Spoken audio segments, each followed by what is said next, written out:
Éxodo capítulo 25, desde el verso 10. Vamos a leer unos cuantos versos. Dice: harán también un arca de madera de acacia, cuya longitud será de 2,5 codos, su anchura de 1,5 codos y su altura de 1,5 codos.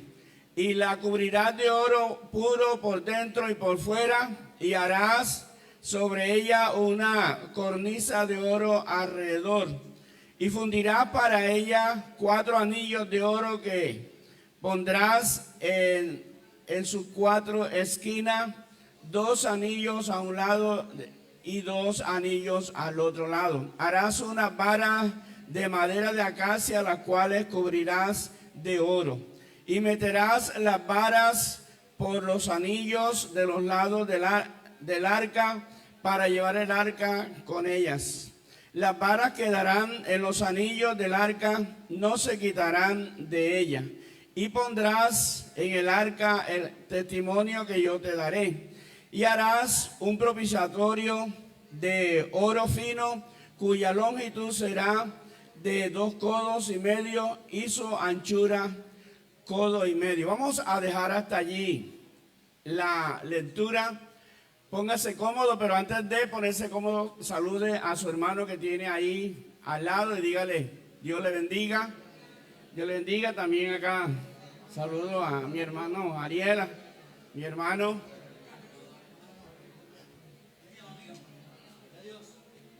Mano Ricardo, Dios te bendiga, mi hermano. Mano Miguel, bendiciones.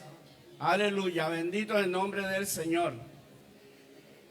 Bueno, vayan poniéndose cómodo, vamos a relajarnos para escuchar la palabra de Dios, pero antes quiero hacerles la pregunta del millón. ¿Qué aprendimos el domingo pasado? Dios le da vida a los que están muertos. Sí recordamos de que Dios nos dijo que cada uno somos un Ezequiel en el lugar donde estamos o estemos, y que la boca de Dios somos nosotros. Amén. Ya que Dios habla a través de nosotros, porque cuando nosotros predicamos la palabra estamos profetizando para que el Espíritu de Dios venga y le dé vida a lo que está muerto. Bendito el nombre del Señor. Entonces, el tema de esta mañana es: ¿qué estamos haciendo con la presencia de Dios en nuestras vidas? Bueno, esta enseñanza, como vamos a tomar varias partes de la historia bíblica, vamos a hacerla narrativa, ya que si la hiciéramos textual, tendríamos que leer muchos pasajes bíblicos. Entonces vamos a hacerla narrativa. Allí donde hemos leído se nos describe la forma cómo fue hecha el arca del pacto. No nos confundamos, la Biblia menciona 2 arcas. El arca de Noé no tiene nada que ver. Esta es el arca del pacto. El arca del pacto tenía de longitud, de largo, un promedio por ahí de 1,20 m, ya que cuando la Biblia habla de 1 codo, se está refiriendo la extensión de aquí hasta aquí. Y cuando la Biblia habla de 1 palmo, es lo grande de una mano.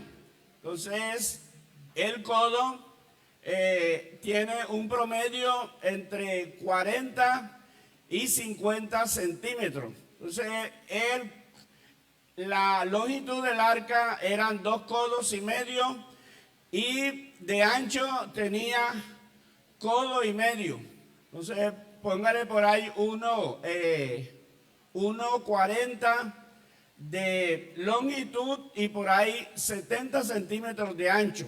Y lo mismo que tenía de ancho, también lo tenía de alto.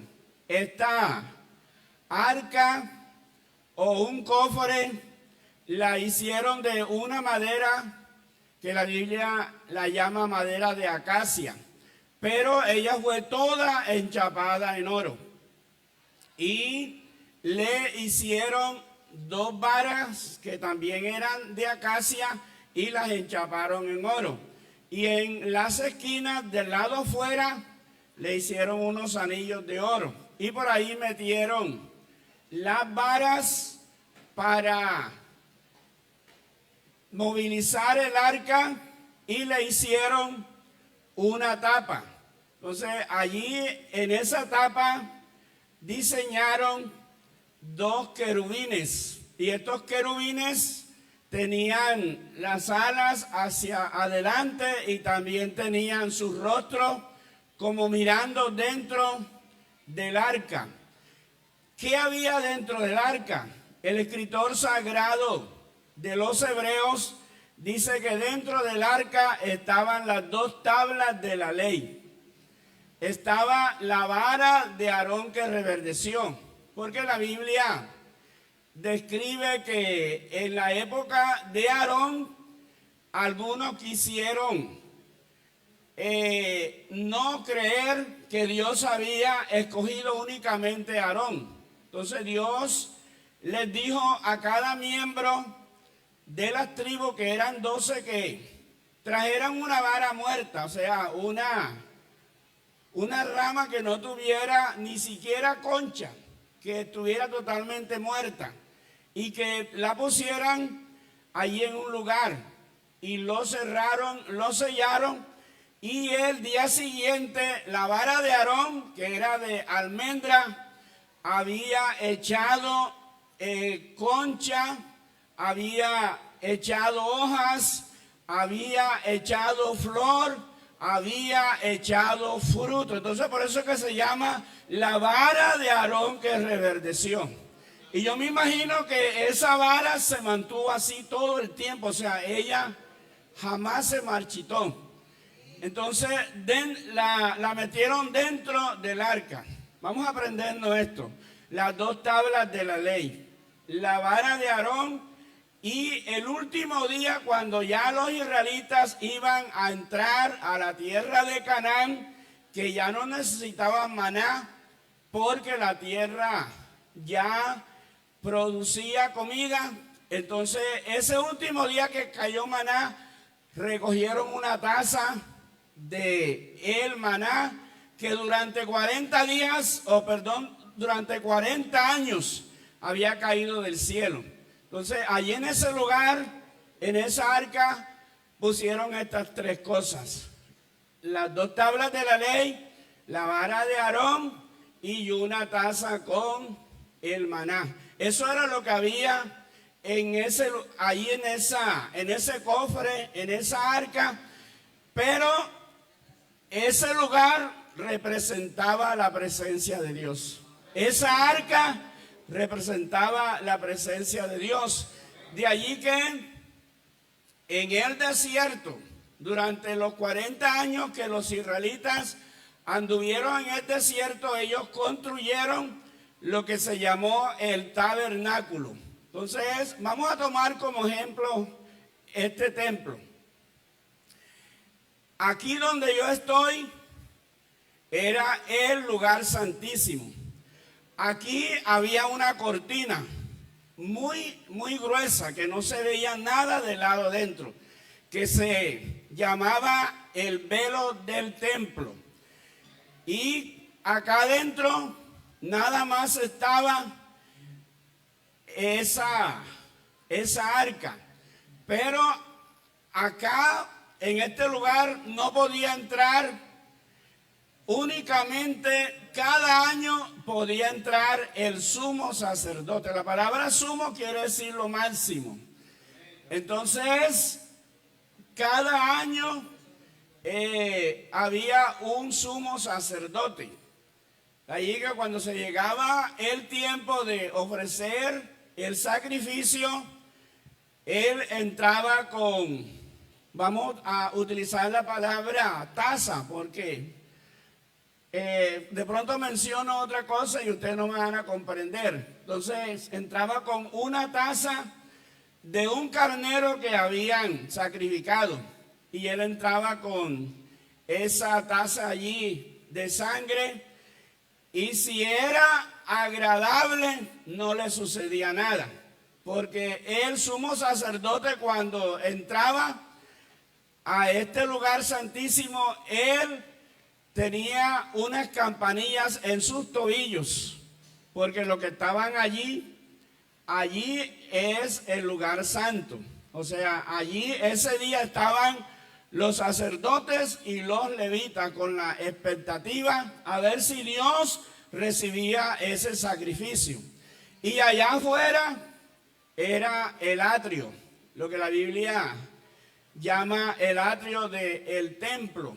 Entonces, cuando el sacerdote ofrecía el sacrificio, si era acepto, él salía y la nación experimentaba un gozo muy agradable, porque Dios había aceptado el sacrificio de la nación. ¿Cuánto podemos dar gloria a Dios?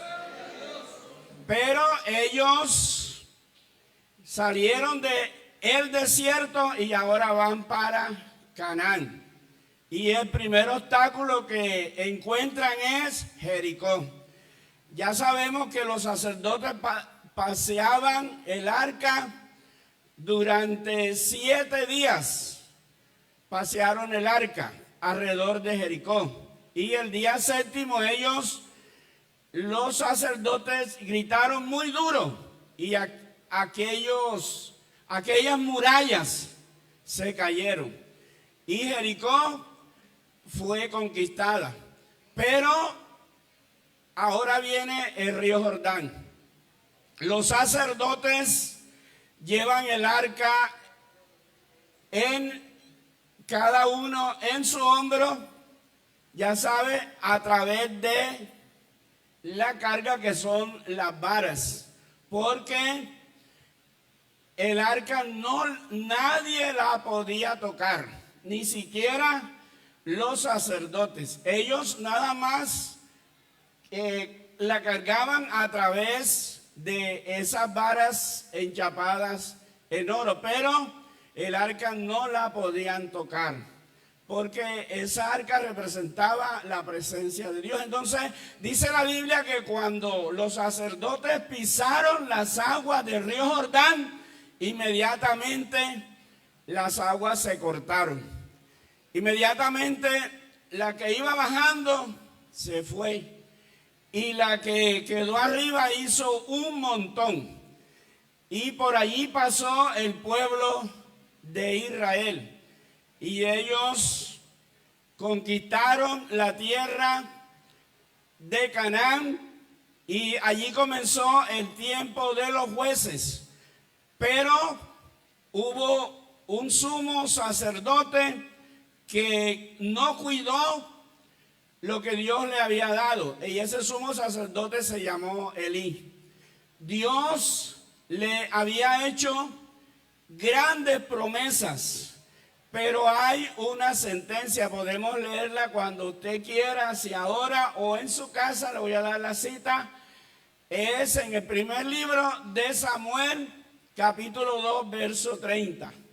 Dentro de las cosas que dice, Dios mismo dijo: nunca tal cosa haga yo, porque yo honro a los que me honran, y a los que me desprecian serán tenidos en poco. Entonces el sacerdote Elí no honró a Dios, y las cosas se fueron empeorando, y ellos tenían enemigos que eran los cananeos. Ellos tenían que guerrear contra los cananeos, y ellos no veían así tanto respaldo de Dios. Y ellos, ¿qué hicieron? Ellos dijeron: bueno, vamos a llevar el arca allá a la guerra. Entonces, imagínense, llevaron el arca, y cuando todos esos de la tierra de Canaán escucharon que había llegado el arca ellos dijeron: los dioses que destruyeron a Egipto han llegado hasta acá a nosotros. Y ellos sintieron mucho temor, pero alguien dijo: no nos vamos a dejar atemorizar, vamos a luchar por lo nuestro. Y así fue que ellos lucharon. ¿Y qué sucedió? Los israelitas perdieron el arca.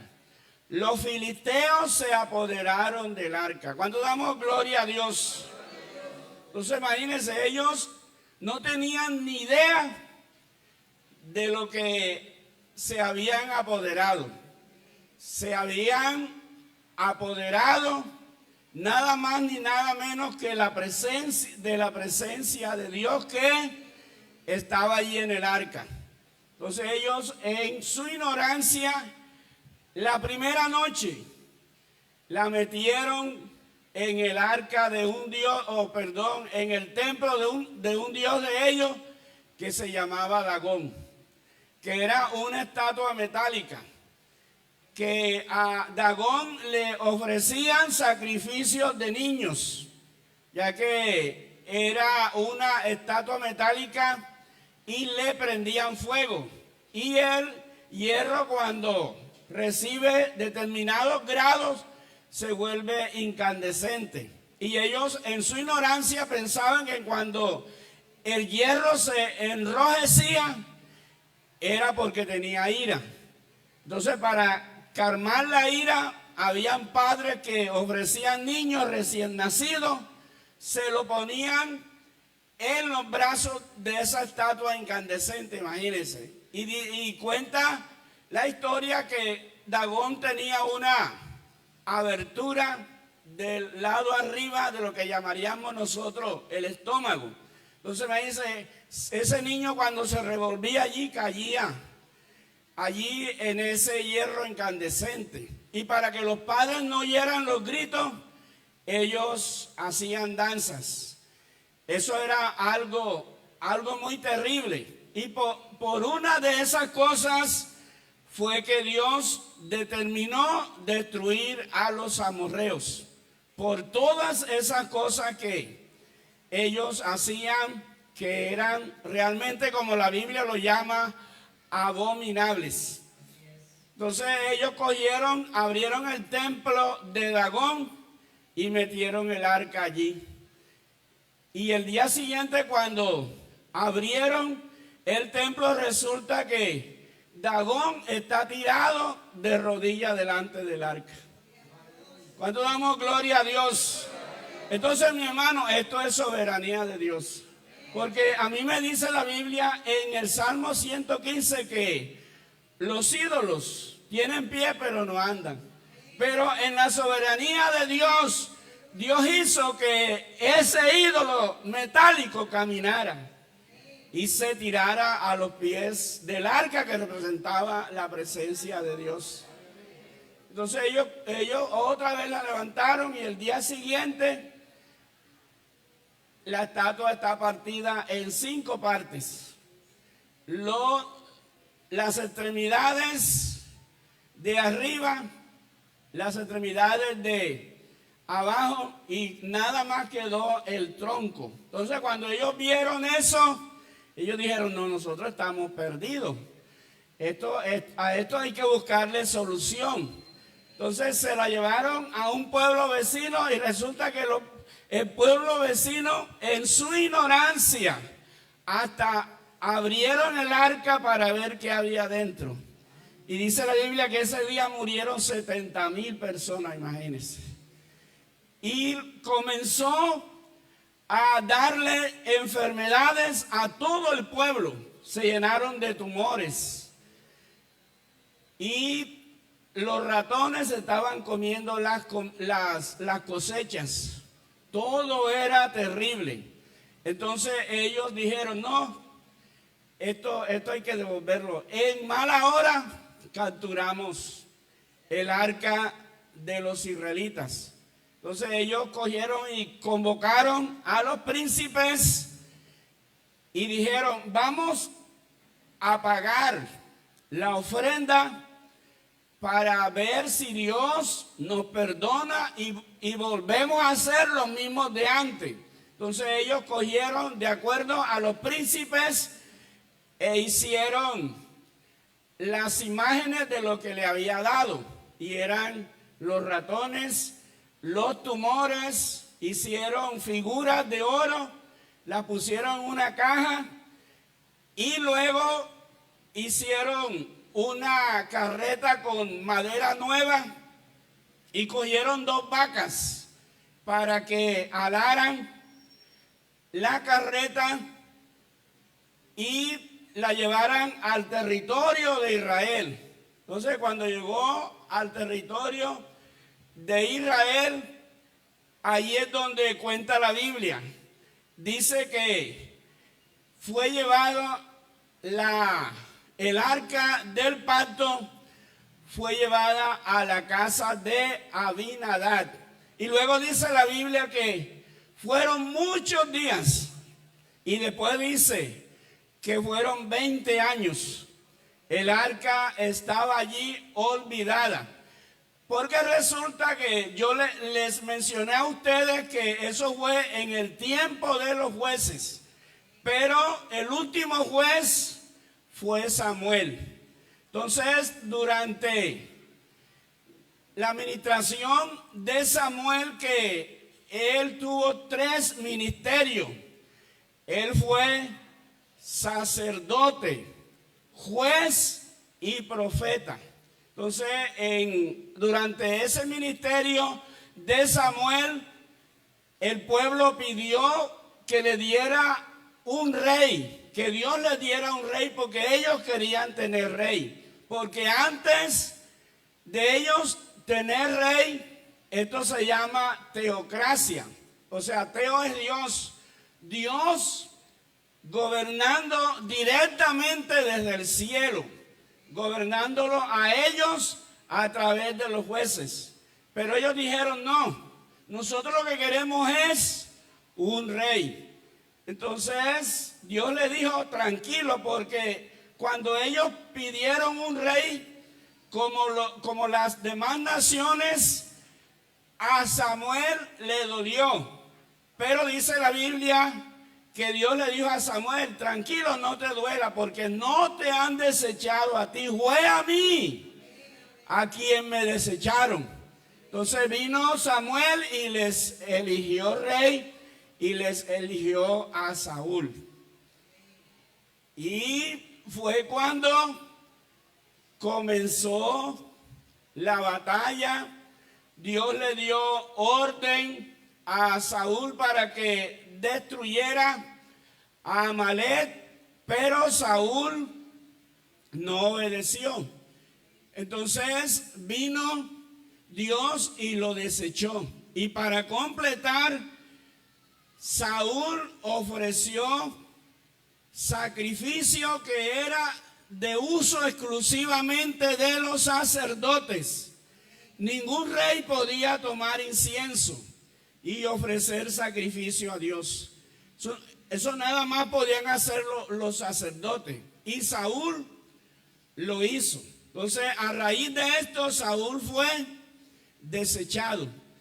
Y luego Dios escogió a un nuevo rey, que fue al rey David, al que Dios dijo, me he escogido a un varón conforme a mi corazón.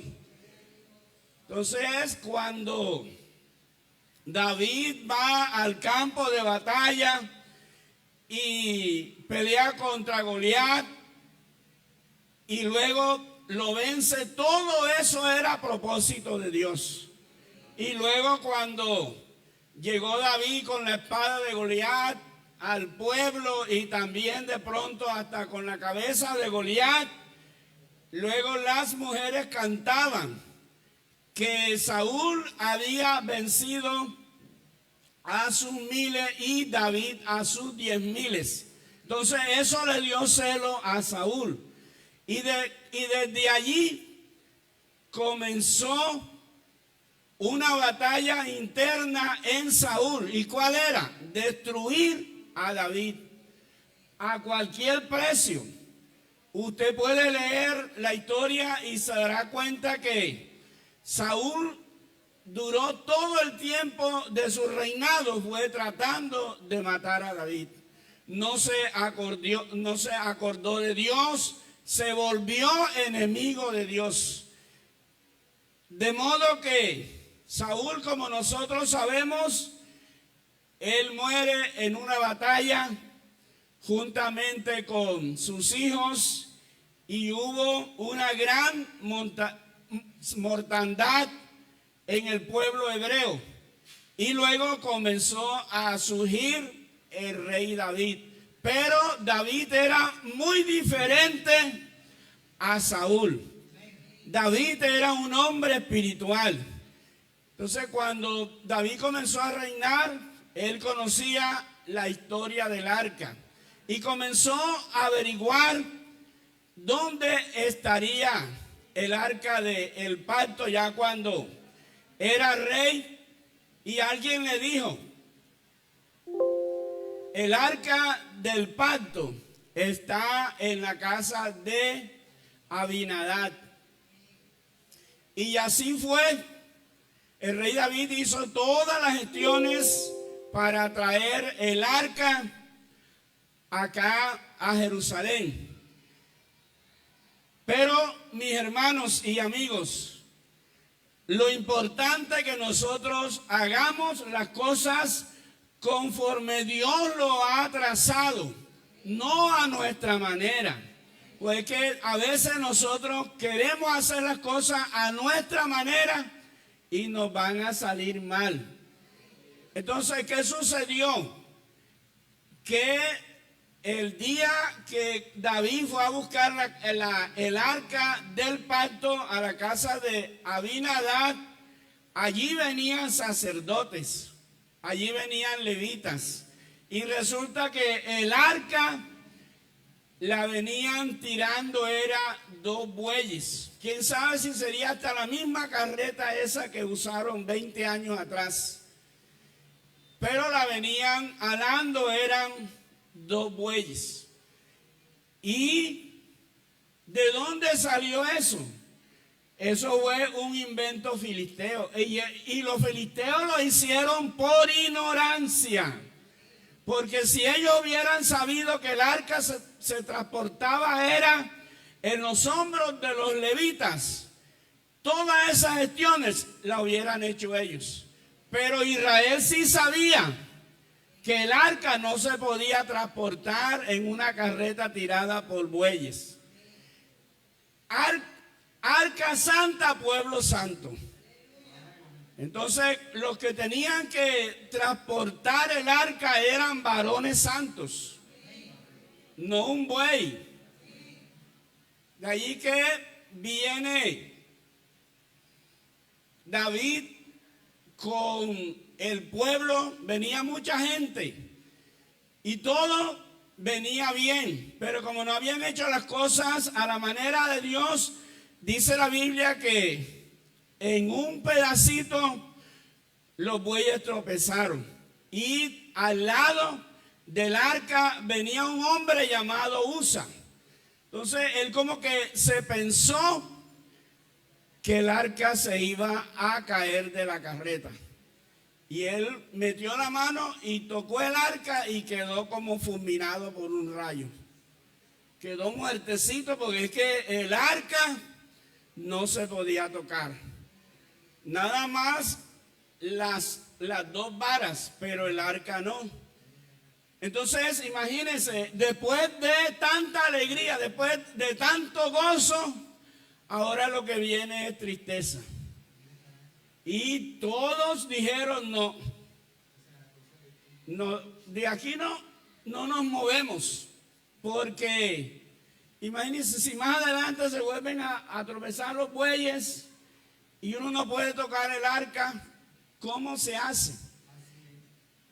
Los que hemos viajado hemos visto que así a orillas de las carreteras hay casitas donde viven personas con los techos de las casitas de carpas viejas, de plástico, en fin, las personas usan los recursos que hay en su medio y allí viven. Entonces, a orilla del camino había una casita así, de esas que nosotros conocemos cuando comienzan las invasiones así. Así, un cambuche. Bueno, entonces a la orilla del camino había un cambuche. Y David lo miró y preguntó, bueno, ¿y de quién será esa casita? Y alguien dijo, esa casita es de Obed-Edom. Y lo llamó y le dijo, Obed-Edom, tú no puedes hacer el favor mientras tanto, mientras nosotros pensamos, a ver, tú recibirías el arca del pacto en tu casa. Yo me imagino que él enseguida, Señor, tú vas a permitir que la presencia de Dios entre a mi casa tan humilde. Claro que sí la recibo. Cuando damos gloria a Dios, bendito el nombre del Señor.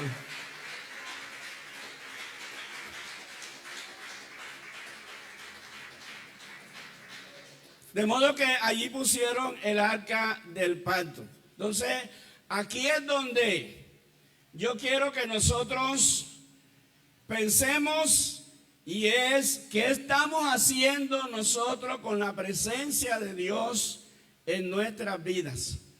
Porque, hermanos y amigos, mire, esto no depende de la cantidad de tiempo que seamos creyentes. O sea, nosotros, si no valoramos la presencia de Dios en nuestras vidas, la cantidad de tiempo no gana puntos. Esto no gana puntos. Lo que gana puntos es el valor que le demos nosotros a la presencia de Dios en nuestras vidas.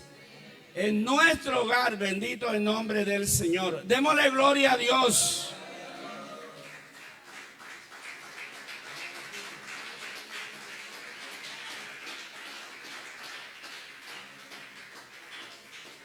Imagínense, esa arca duró en la casa de Abinadab, duró 20 años.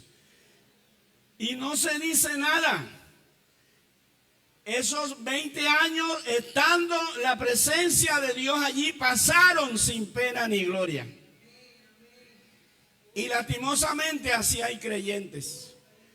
Que el tiempo pasa y pasa, pero cuando no se valora la presencia de Dios en nuestras vidas, los años pasan sin pena ni gloria. Bendito el nombre del Señor. La presencia de Dios es tan importante. Imagínense que cuando el pueblo de Israel se rebeló contra Dios y Dios tomó una determinación y les dijo, ya yo no voy a ir más con ustedes. Y la Biblia dice claramente, cuando el pueblo oyó esa mala noticia, todos se quedaron estáticos.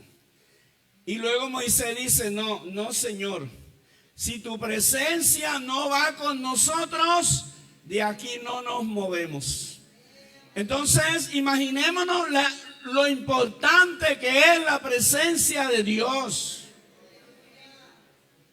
Entonces, Abinadab tenía la presencia de Dios en su casa. Pero ¿dónde estaría el arca? Yo me imagino que quedaría por allá en un pedazo de una bodega. De pronto hubo alguna cosecha muy grande de cebada y tuvieron que hacer una bodega. Y él dijo, bueno, pónganla allí. Y resulta que él ignoraba lo que había en esa arca. Y lo que había en esa arca era la presencia de Dios.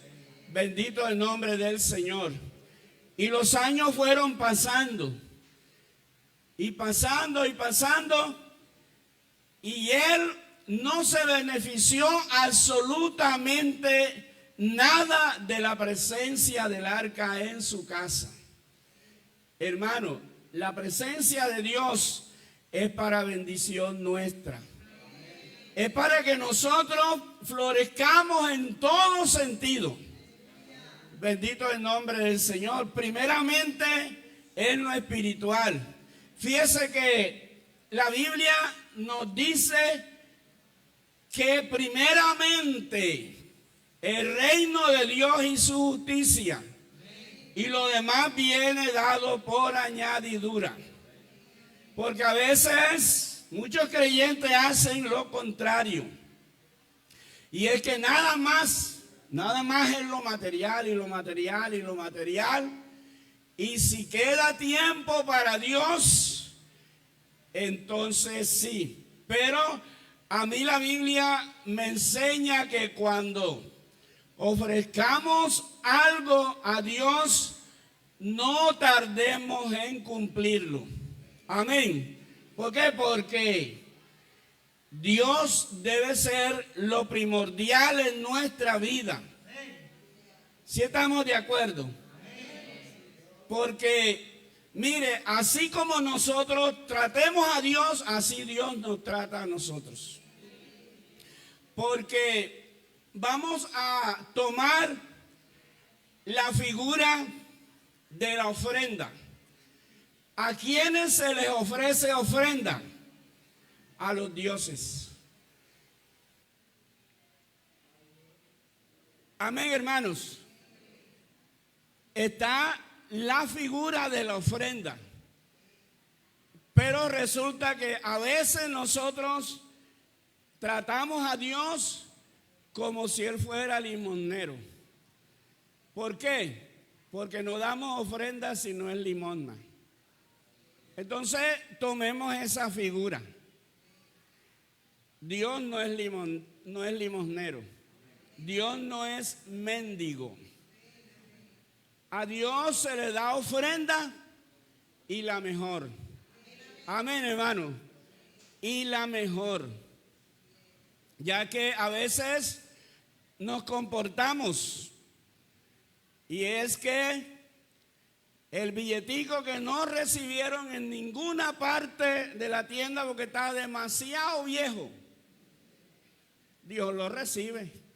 Sí, Dios es mendigo. Las moneditas que ya no circulan, Dios las recibe. Dios es mendigo. Pero resulta que así como tratemos nosotros a Dios, así Dios nos trata a nosotros. ¿Cuánto damos gloria a Dios?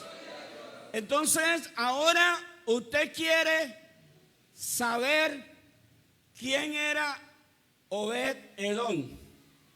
Mire, Obed-Edom era pobre de pobre. Vamos a calificarlo, por eso le pinté la figura de la casita, porque no era otra cosa, así, una casita de invasión. ¿Por qué? Porque él era muy pobre. Él era como el guardaespaldas del gamín, algo así. Entonces imagínense que ¿cuándo le puede pagar las prestaciones sociales el gamín a su guardaespaldas? Entonces él era pobre de pobres. Pero resulta que cuando llegó la presencia de Dios a su casa, a su hogar, hermano, este relato que hace la Biblia es asombroso. ¿Cuánto damos gloria a Dios? Es asombroso. ¿Por qué es asombroso? Porque dice la Biblia que apenas iban 3 meses de estar el arca allí en esa casuchita donde fue puesta, y resulta que Dios lo había bendecido en gran manera. Bendito el nombre del Señor. Todo se lo había bendecido. Si quiere, léalo. Si quiere, léalo. Porque, mire, lo que tenemos plan de celular, buscamos de carrera para pagarlo porque nos los cortan. Y imagínense, y el agua, y el gas, y así todos esos compromisos. Pero resulta que cuando es para Dios, que Dios espere. ¿Cuánto damos gloria a Dios? Y mire esta experiencia que yo viví el año pasado, que el año pasado llovió bastante. Bueno, no vivíamos acá. Resulta que yo me tenía que tomar unas muestras para unos análisis. Y ustedes saben que eso es temprano. Y estaba lloviendo desde las 5 de la mañana. Pero yo a las 5:30 estaba listo. Tenía lista la moto, me había puesto mi impermeable. Y yo digo, yo voy. No habrá llegado nadie cuando llegue. No habrá llegado nadie. Estaba full. Me tocó el ficho 36. ¿Y sabe cómo se llama esto? Compromiso. Hermano, cuando nosotros tenemos compromiso nos esforzamos. Bendito el nombre del Señor. Pero cuando no sentimos compromiso, dormimos hasta que el cuerpo se canse. Pero duérmete hasta que el cuerpo se canse para ver si cuando vaya te van a tomar las muestras a las 12 del día. Porque ellos nada más atienden, creo que como hasta las 7. Entonces, qué bueno que nosotros sintamos compromiso con la presencia de Dios. Porque es que Dios espera tomar el primer lugar en nuestras vidas, porque es que Él se lo merece. Entonces, así conforme nosotros tratemos a Dios, Dios nos tratará a nosotros. Si lo tratamos como mendigo, bendiciones de mendigo vamos a recibir. Pero si lo tratamos como el Dios que es dueño del oro y de la plata, así nos va a tratar Él. Bendito el nombre del Señor. Bendito el nombre del Señor. De allí que a orilla de ese camino, todo resplandecía allí donde estaba el arca. Bendito el nombre del Señor. Todo resplandecía. Ya esa casuchita había pasado a la historia. Ahora tenía una casa de 4 pisos. Y las cerquitas que eran de alambre púa, resulta que ahora son de varetas. Y todo está, pero bendecido, y no únicamente él. La Biblia dice, y a toda su familia. Hermano, porque es que cuando nosotros buscamos a Dios, Dios también bendice a nuestra familia. Bendito el nombre del Señor. Por eso dice el rey David, dice, joven fui y he envejecido, y yo no he visto a justo desamparado ni a su descendencia que mendigue pan. Si le somos fieles a Dios, Dios bendecirá a nuestra familia, no importa que ya nos hayamos ido de esta tierra. Hermano, cuando usted se encuentra con alguien que usted lo quiso, que esa persona le fue de bendición, ¿qué siente usted? Usted siente deseo de bendecirla, ¿cierto? ¿Por qué? Porque esto es algo maravilloso. Entonces, si nosotros los humanos sentimos el deseo de hacer algo por esa persona porque su papá o su mamá fue muy bueno con nosotros, ahora que se deja Dios. Entonces, Dios, aunque nosotros nos hayamos ido de esta tierra, Dios seguirá bendiciendo a nuestra familia por nuestra fidelidad a Dios. Entonces, la verdad es que vale la pena. Bueno, pero resulta que comenzando con el relato, siempre están los chismosos. Porque alguien pasó por allá por Jerusalén y le dijo: David, si te contara, David, si te contara, mire, por donde pasamos el día ese que murió Usa, que dejaste allí en esa casuchita, dejaste el arca del pacto hace 3 meses. Si tú vas ahora, no conoces ese lugar. Eso, lo que se ve es bendición por todas partes. Los árboles que no daban fruto están cargados de frutos. Los animales, ¡qué hermosura! Aleluya, bendito el nombre del Señor.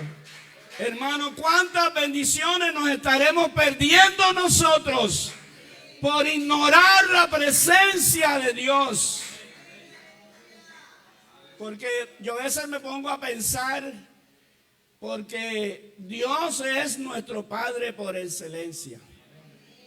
Entonces, que nosotros tengamos a nuestro Padre en la casa y nos levantamos y sabiendo que Él está ahí, no le hablamos, no le decimos cómo amaneciste, ni nada. Yo creo que eso tiene que ser muy doloroso para un padre. Dios nos guarde. Dios nos guarde los que somos padres, las que son madres. Bueno, Dios es nuestro Padre por excelencia. Él espera que nosotros cuando nos levantemos le digamos: Señor, gracias. Gracias porque puedo ver la luz de un nuevo día. Gracias porque pude dormir. Porque, hermano, cuando vivimos como si Dios no existiera, es como sucedió en la casa de Abinadab. Yo no quiero ser Abinadab, que teniendo la presencia de Dios durante tanto tiempo, 20 años, y estuvo esa arca ahí sin pena ni gloria. Y ahora llega el arca donde este hombre, que como se los describí, creo que sea suficiente. Pobre de pobre. Y luego no me alcanzo a pensar cómo serían los amaneceres de Obed-Edom. Yo diría que eran amaneceres felices. Tener a Dios, tener a Dios, tener a Dios es lo más grande. Bendito el nombre del Señor. Tengo el arca del pacto en mi casa. Aleluya, aleluya. Y es que, hermano, cuando nosotros ponemos a Dios en el primer lugar, esto no hay que estarlo diciendo. Las personas se dan cuenta, bendito el nombre del Señor. Porque todos los que pasaban por allí preguntamos: bueno, ¿y quién le compró esa casita a Obed-Edom? Compró esa casita a Obed-Edom. Eso es de Obed-Edom, bendito el nombre. ¿Cómo va a ser? ¿Y de dónde sacó plata? Hermano, Dios es el dueño de la plata y del oro. Pero en este caso la bendición de Dios es la que enriquece y no añade tristezas con ella. Bendito el nombre del Señor. Bendito el nombre del Señor.